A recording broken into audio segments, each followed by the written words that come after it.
Okay, so good. So you've simplified the problem and you've solved some much simpler versions. What can we do next? Well, you could divide both of these by 5. That would be a pretty complicated problem. Yeah, so what's 215 divided by 5? 2015. 2015? So that would be 503. No, not 503. It's 403.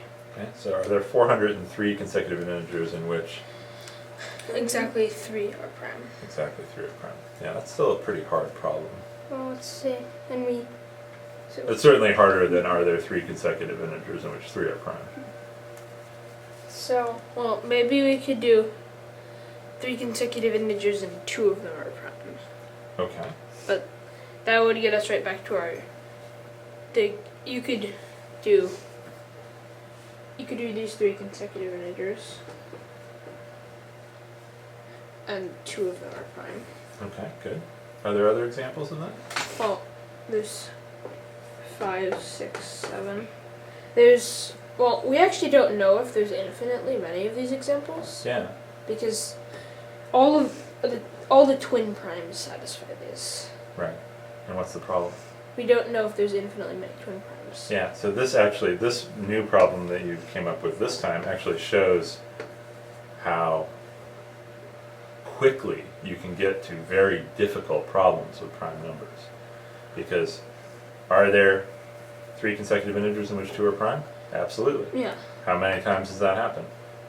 No one knows. People think it's infinitely many.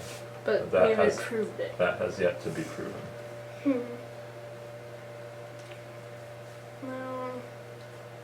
So.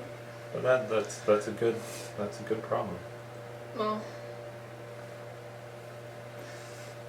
There's gonna be only if we do 5 and 5 consecutive integers where 3 of them are prime. Okay. I think there's gonna be 2. Alright, what are they? So you have 1, 2, 3, 4, 5. Okay. And you have 3, 4, 5, 6, 7. Okay. But how is this really helping us? By the way, I think there's one more. Well, Can you see? Let your brother take a look. See if you can find there's one more. 5 consecutive integers in which 3 are prime. Well, is -3 a prime number? No, so let's say positive integers. The problem itself probably said positive integers too. 2, 3, 4, 5, 6. Yeah. 2, 3, 4, 5, 6 works. And that's interesting. And why do we think that's the last time that happens? Well, because we know that there's only one triplet of primes. Okay. There's only one triplet of prime. Do you know why that's true? Well, I think it has to do with the 3s and the 5s. Okay. Because you're gonna have a multiple of 3 and a multiple of 5, and if you pick 5 random numbers, you're gonna have a multiple of 3 and a multiple of 5 in them. Well, I mean 5 random numbers that are consecutive.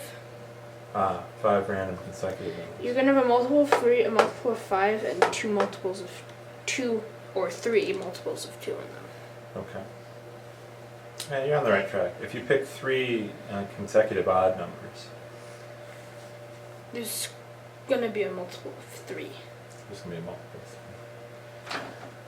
Okay, so what we're going to do now is we're going to go up to the computer and we're going to explore the idea that Dave Radcliffe had, which sort of is along these lines. It's along the lines of simplifying the problem a little bit, and it's investigating how many primes are there in other sets of 215 consecutive numbers. 2015. Sorry, 2015.